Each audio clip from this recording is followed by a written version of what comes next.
मेरी दीदी शादी के दिन घर से भाग गई थी।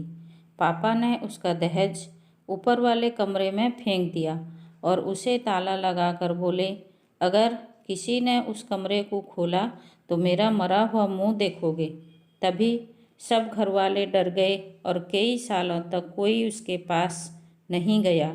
पापा को एक रात दूध का गिलास उसके कमरे से ले जाते हुए देखा तो चुपके चुपके पीछे से गई और जो कि कमरे के अंदर झांका, मेरे पैरों तले जमीन निकल गई। मेरा नाम रूपा है। मैं हैदराबाद में रहती हूँ। मेरी ज़िंदगी बड़ी अजीब तरीके से गुजरी थी। यूँ कि मुझे किसी की कोई गलती का कर्ज चुकाना पड़ा था। हम 2 बहनें और फिर एक छोटा भाई था। बड़ी बहन बहुत सुलझी हुई और खूबसूरत थी और पापा दीदी से बड़ी मोहब्बत करते थे और मैं भी दीदी को बहुत मानती थी और दीदी जैसा बनना चाहती थी। अगर वो आटा गूंद देती तो मैं भी मम्मी से जिद करती थी, मुझे भी आटा गूंथना है। वो खाना बनाती तो पापा उसके खाने की तारीफ़ कर देते तो मुझे भी हर हाल में खाना पकाना होता था। ये मेरी सबसे बड़ी गलती थी। पापा अक्सर दीदी से कहा करते थे कि तुम बहुत सोच समझ कर फूंक फूंक कर कदम रखना, क्योंकि तुम्हारे छोटे भाई बहन तुम्हारी नकल करते हैं। मैं हमेशा बोलती थी, दीदी तो कोई गलती कर ही नहीं सकती, लेकिन वक्त से साबित कर दिया ये सब हमारा वहम था। दीदी भी तो इंसान थी और इंसान की फितरत में गलत और सही दोनों शामिल होता है। जैसा कि मैंने पहले बताया कि मेरी बहन बहुत ज़्यादा खूबसूरत थी। वो अपना ग्रेजुएशन पूरी कर ली तो उसके हर तरफ से रिश्ते आने लगे। ऐसा लगता था कि रिश्तेदारों में कंपटीशन लगी हुई है कि इसको हम ही अपने घर की बहू बनाएंगे और वो लोग बेफिजूल में हमारे घर के चक्कर काटने लगे थे। पापा ने सोचा कि अगर एक घर में मैंने अपनी बेटी दे दी तो दूसरे घर वाले बिना वजह मुझसे नाराज़ हो जाएंगे। इसलिए पापा ने फैसला किया कि जहाँ कोई रिश्तेदारी नहीं होगा, दीदी का शादी वहीं करेंगे। शायद मेरे पापा को इस बात का अंदाज़ा नहीं था वो कितनी बड़ी गलती करने जा रहे हैं। दीदी का शादी तय करने से पहले उन्हें चाहिए था दीदी को अपने पास बैठाकर उनकी दिल की बात तो मालूम करने की कोशिश करते, उनके सर पर हाथ रखकर एक बार पूछते, तुम भी तो कुछ अपने भविष्य के बारे में सोचा होगा, मुझे बताओ। अगर दिल में कुछ है, मुझसे शर्म आती हो तो अपनी मम्मी को अपना दिल का राज बता सकती हो। मगर पापा ने इस मामले में घर के किसी के सदस्य की मर्जी जानने की रत्ती भर भी कोशिश नहीं की थी। उन्होंने बाहर से ही बाहर किसी से बातचीत करके दीदी का रिश्ता तय कर लिया था और बात मर्दों के बीच में शादी का रिश्ता पक्का हुआ था। एक दिन पापा ने मम्मी से कहा, हम रिश्ता पक्का कर दिया है। वो बहुत अच्छे लोग हैं, खाते पीते अमीर घर के हैं, हमारे बच्चे को खुश रखेंगे। मम्मी बिल्कुल चुप रह गई थी। सिर्फ मम्मी पर नहीं, हम पर भी बहुत तेज़ी से बिजली गिरी थी। हम 3 भाई बहन कमरे में बैठे हुए थे और एक दूसरे की तरफ सवालों की नज़रों से देख रहे थे कि ये क्या हुआ और कैसे हुआ। मम्मी कहने लगी, पापा को ये कैसे हो सकता है, तुम मुझे बताए बिना रिश्ता पक्का कर दिया। दीदी भी बिल्कुल सोच में पड़ गई थी। अगले रोज़ मम्मी दीदी से कहा, तुम जल्दी से तैयार हो जाओ, लड़के वाले तुम्हें देखने आएंगे। दीदी शिकवा करने से अपने आप को रोक नहीं पाई। मैंने मम्मी से कहा, हमें पापा से इस तरह के फैसले की हरगिज उम्मीद नहीं थी।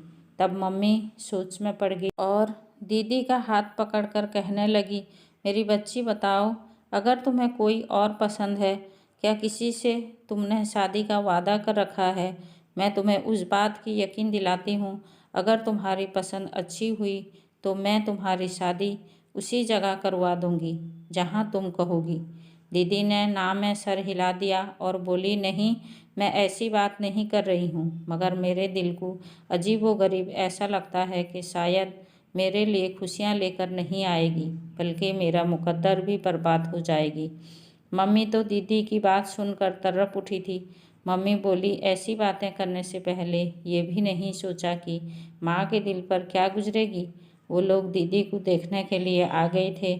उनमें एक बूढ़ी और एक जवान लड़की थी। उन्होंने बताया कि उनकी माँ को कोमा है, इसलिए दादी और बहन आई है। मम्मी ने दीदी को भी अपने साथ ले आई। लड़की की दादी ने दीदी को बहुत प्यार किया था। वो लड़की भी अच्छी लगती थी। उसने तो अभी से दीदी को भाभी कहना शुरू कर दिया था। फिर जाते वक्त लड़की की दादी ने दीदी के हाथ में पैसे रख दी थी। मम्मी ने दीदी से कहा, सच कहूँ तो मेरे दिल को बहुत तसल्ली मिली है। तुम बताओ, तुम्हारी क्या राय है। दीदी तो जैसे मारे शर्म के लाल हो जा रही थी। उनके गाल तो बिल्कुल लाल लाल हो गए थे कि मुझे इस रिश्ते से कोई एतराज़ नहीं है। फिर तो जैसे हमारे घर में खुशियाँ का माहौल हो गया था। कोई नहीं जानता था कि खुशियाँ बहुत जल्द गम में बदलने वाला है। सब कुछ बहुत अच्छे तरीके से चल रहा था, कुछ भी गड़बड़ तो नहीं थी। दीदी भी खुशी खुशी हर चीज़ में हिस्सा ले रही थी। वो अपने हाथ से हर जोड़े बैग में रख रही थी। उन्होंने तो अपने पसंद के जूते भी लिए थे। सिर्फ इतना ही नहीं, बल्कि बारात के लिए अपनी मर्जी का पार्लर भी किया था। सब कुछ अच्छा चल रहा था। किसी के दिमाग में ये भी गुमान नहीं था कि दीदी अपने दिल में क्या ठान कर बैठी है। घर वाले सब बहुत खुश थे। मैंने शादी के 2 हफ्ता पहले ही ढोलकी का इंतज़ाम कर दिया था। मम्मी ने मुझे मना भी किया था कि लड़कियों की शादी पर इतने दिन पहले ढोलकी नहीं बजाई जाती, मगर मैं कहाँ मानने वाली थी। ढोलकी हम लोगों ने बहुत बजाई और दीदी भी बहुत एंजॉय करा था, बल्कि अपने फरमाइश पर अपनी मर्जी से गाने भी लगाया करती थी। मुझे तो यूं ही लगता था कि अगर शर्म नहीं आती तो वो भी हमारे साथ बैठकर गाने लगती। और वक्त गुजर गया। दीदी बहुत महंगे पार्लर से तैयार होकर आ गई थी। उन्होंने अपना पसंदीदा लहंगा पहना हुआ था। थोड़ी देर बाद बारात भी आ गई थी। मैंने दूल्हा को देखने चली गई। मेरा मुंह तो खुला का खुला ही रह गया। दूल्हा तो बहुत ही खूबसूरत था और हैंडसम भी था, तो सोचा कि जाकर दीदी को बता दूं कि आपकी किस्मत तो बहुत अच्छी है, आप तो शहजादी हो। जैसा मैंने भागकर अपने कमरे में आ गई तो वहाँ दीदी नहीं थी। मैं हैरान हुई कि अभी तो मैं दीदी को यहीं छोड़कर गई थी, अब वो कहाँ चली गई। मैंने उनकी तलाश में मम्मी के कमरे में गई तो वहाँ भी खाली पड़ा था। मेरी फिक्र बहुत ज़्यादा बढ़ गई थी। मैं जल्दी से बाहर आई और मम्मी को ढूंढने लगी। मम्मी मेहमानों की खातिरदारी में लगी हुई थी। मैंने मम्मी का हाथ पकड़कर एक कोने में ले गई और कहा, मम्मी दीदी कहाँ है। मम्मी बोली, अपने कमरे में होगी। कमरे में भी नहीं है। उसने मेरा हाथ झटक दिया और कहा, दीदी यहीं कहीं होगी, पीछे हटो, मुझे मेहमानों से मिलने दो। वो इस अंदाज में बात कर रही थी जैसे उन्हें किसी चीज़ की गलत होने का अंदेशा नहीं था। तब मैंने मम्मी का हाथ पकड़कर झंझोर दिया था। मैं बोली, मम्मी मुझे बहुत घबराहट हो रही है, मुझे दीदी कहीं नहीं मिल रही है। मम्मी भी चौंक गई थी। हमें बोली, तुम्हारी घबराहट मैं दूर करती हूँ। मम्मी मेरे साथ आ गई और हम दोनों एक कमरे से दूसरे कमरे में दीदी को ढूंढने लगे थे, लेकिन दीदी हमें कहीं नहीं मिली। मम्मी का चेहरे का रंग उड़ गया था। तब निकाह का टाइम हुआ और निकाह के लिए लड़के वाले तैयार होने लगे तो पापा कमरे में आए और उनकी आंखें सुर्ख हो रही थी। शायद उनके अपनी बेटी का विदाई का गम हो रहा था, लेकिन उनकी चहती बेटी उनकी इज्जत को तार तार करके भाग गई है, उन्हें मालूम नहीं था। पापा मम्मी से कहा, निकाह का टाइम हो रहा है, बेटिया को लेकर चलो। मम्मी रोते हुए बोली, रूबिका नहीं मिल रही है। पापा बड़ी हैरत से मम्मी की तरफ देखने लगे। क्या मतलब कि रूबिका नहीं मिल रही है? यहीं कहीं होगी। मम्मी रोते हुए बोली, मैंने घर का कोना कोना छान मारा है। मम्मी तो दिल पर हाथ रखकर दहाड़े मार कर रोने लगी। अब मेरी इज्जत तो खाक में मिलकर रहेगी। अब कोई मुझसे इस रुसवाई से बचा नहीं सकता। तुम बताओ अब मैं क्या करूं? पापा गुस्से से कहा। जाकर बारातियों से कहो कि बारात वापस ले जाओ, क्योंकि मेरी बेटी ने मेरी इज्जत नीलाम कर दी है। मम्मी भी रोए जा रही थी। वो पापा से बोली, आप बिस्तर पर जाकर लेट जाओ, मैं कोई ना कोई बहाना बनाती हूँ कि मेरे पति की तबीयत बहुत ख़राब हो गई है, ऐसे में अपनी बेटी को विदा नहीं कर सकती हूँ। पापा बोले, तुम्हें इतना हौसला है? मम्मी ने अपने आंसू पोंछते हुए और कहने लगी, कुछ भी कर सकती हूँ आपका इज्जत बचाने के लिए।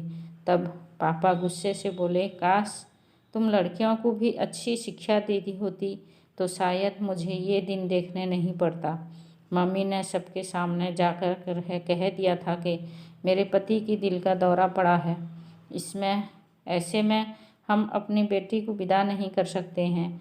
आप लोगों की बड़ी मेहरबानी होगी कि आज आप लोग बारात वापस ले जाएं और फिर किसी दिन अपनी अमानत की निकाह करके अपने सादगी से घर ले जाएं। हर तरफ तरह तरह की बातें होने लगी थी कि मम्मी ने तो खुद को कमरे में बंद कर दिया था। लोग तरह तरह की बातें कर रहे थे और हमारे पास उनका जवाब नहीं था। इसलिए हम सब एक ही कमरे में घुस के बैठे हुए थे। हमने कभी सोचा भी नहीं था कि दीदी के हाथों से की गई बुराइयां हमें सहनी पड़ेगी। मम्मी पापा से बोली, आप सब्र करो, इस तरह आपकी तबीयत खराब हो जाएगी। पापा चीखते हुए कहा, तुम मुझसे बात ही ना करो। अगर तुम्हें मेरी फिक्र होती तो अपनी बेटियों को लगाम डाल कर रखती। मम्मी बेचारी बहुत शर्मिंदा हुई जा रही थी। पापा ने दीदी का सारा सामान छत वाले कमरे में फेंक दिया और ताला लगा दिया और बोले, आज के बाद अगर कोई उधर जाएगा तो मेरा मरा हुआ मुंह देखेगा। उसके बाद हमारे घर में एक अजीब सी माहौल हो गई थी। सभी एक दूसरे से नज़रें छुपाने पर मजबूर थे। पापा भी हम सबसे छुप छुप कर रोते थे और वो जब नीचे आते थे तो थके थके से लगते थे। आंखें उनकी सुर्ख होती थी। मम्मी कहती थी कि तुम्हारे पापा सबसे छुपकर छत पर जाकर रोते हैं। हमें तो ये लगता था कि दीदी की शादी का किस्सा ख़त्म हो गया है, मगर 1 महीने के बाद हमें लड़के वाले की तरफ से फ़ोन आ गया था। लड़के की दादी ने कहा, इतने दिनों से हमने आपसे बातचीत नहीं की क्योंकि हम आपसे नाराज़ थे, क्योंकि आप लोगों ने बारात वापस कर दिया था। मगर हम ठंडे दिमाग से सोचा आपकी भी कोई मजबूरी रही होगी। ये भी तो हो सकता है कि आपकी बेटी इस रिश्ता से इनकार कर दिया हो और आप अपनी इज्जत बचाने के लिए बेटे की बीमारी का बहाना बना दिया होगा। अगर ऐसी कोई बात है तो हमें उस पर भी कोई इतराज़ नहीं है। अगर आप अच्छा समझें तो आप अपने शौहर से राय मशवरा करके हमें अपनी छोटी बेटी का रिश्ता दे दें, क्योंकि हमने बहुत घरों में रिश्ता लेकर गए लेकिन आपके बच्चों जैसी बात कहीं नहीं मिली। आपका घर हमें बहुत पसंद है। हम चाहते हैं कि किसी न किसी तरह हमारी रिश्तेदारी आपसे हो जाए। मम्मी कहने लगी, ठीक है, मैं शौहर से राय मशवरा करके बताऊंगी। मम्मी ने अपना फ़ोन बंद कर दिया और मुझसे बोलने लगी, तुम कहो तो ये रिश्ता पक्का कर दें। मैंने कहा कि दीदी के जाने के बाद पापा ने जिस तरह से मेरा जीना हराम कर दिया है और मुझे नफ़रत निगाहों से देखते हैं, मैं चाहती हूँ कि दिन से रात ना हो और मैं यहाँ से चली जाऊँ और दोबारा यहाँ पर वापस लौट कर ना आऊँ। मम्मी मेरे गले में अपना हाथ डालकर कहने लगी, बेटी हमारे नसीब ऐसे ही हैं, किसी की सज़ा हमें मिलती है। तुम्हारी माँ के साथ भी ऐसा ही हुआ था और तुम्हारे साथ भी ऐसा हो रहा है। मैं चाहती हूँ कि तुम्हारी तकदीर बदल जाए, मगर मैं क्या करूँ, मैं तो खुद मजबूर हूँ, हमारे हाथ बंधे हुए हैं। मम्मी रोने लगी। मुझे उनकी हिम्मत बनना पड़ा। मम्मी से बोली, मम्मी आप नाराज़ मत हो, खुदा पर छोड़ दो, वो सबका अच्छा ही करेगा। मैं उठकर अपने कमरे में चली गई थी क्योंकि पापा के घर वापस आने का वक्त हो गया था। आज मेरा दिल अजीब सा धड़क रहा था क्योंकि आज मेरी किस्मत का फैसला होने वाला था। जैसे घर का दरवाज़ा खुला, मैं अपने कमरे में आकर बैठ गई। पापा घर आए, पहले इधर उधर देखा और किचन में चले गए थे। फिर थोड़ी देर के बाद जब किचन से वापस आए तो उनके हाथ में मुझे दूध का गिलास नज़र आया उन्होंने इधर उधर देखा और बड़ी समझदारी से दूध का गिलास लिया और सीढ़ी चढ़ने लगे और छत पर चले गए। मैं बिल्कुल हक्का बक्का रह गई। मुझे कुछ समझ में नहीं आ रहा था, पापा दूध का गिलास लेकर छत पर क्यों गए। मेरे दिल में तरह तरह की सवाल उठ रहे थे। मैंने मम्मी को उस वक्त नहीं देखा क्योंकि पापा जब काम से वापस आते थे तो मम्मी सब काम छोड़कर पापा के पास चली आती थी और गर्मा गर्म रोटी बनाकर पापा को खाने देती थी। मैं दबे पाँव मम्मी के कमरे में गई, लेकिन मम्मी उस वक्त तो सो रही थी। खैर पापा आधा घंटे के बाद छत से उतर आए थे। उनकी हालत अजीब सी हो रही थी। मैं ये सब अपने कमरे की खिड़की से देख रही थी। मम्मी ने पापा को बताया कि आज लड़के वालों का फ़ोन आया था और वो अब हमारी छोटी बेटी का हाथ मांग रहे हैं। वो कह रहे थे अगर आप हमें अपनी बड़ी बेटी का रिश्ता नहीं दे सकते तो हमें अपनी छोटी बेटी का रिश्ता दे दें। पापा ने उसी वक्त खाना उठाकर फेंक दिया और गुस्से से कहा कि मेरी बेटी के नसीब में अभी इतने बुरे दिन नहीं आए हैं तुम जैसे बेगैरत लोगों को रिश्ता दे दें।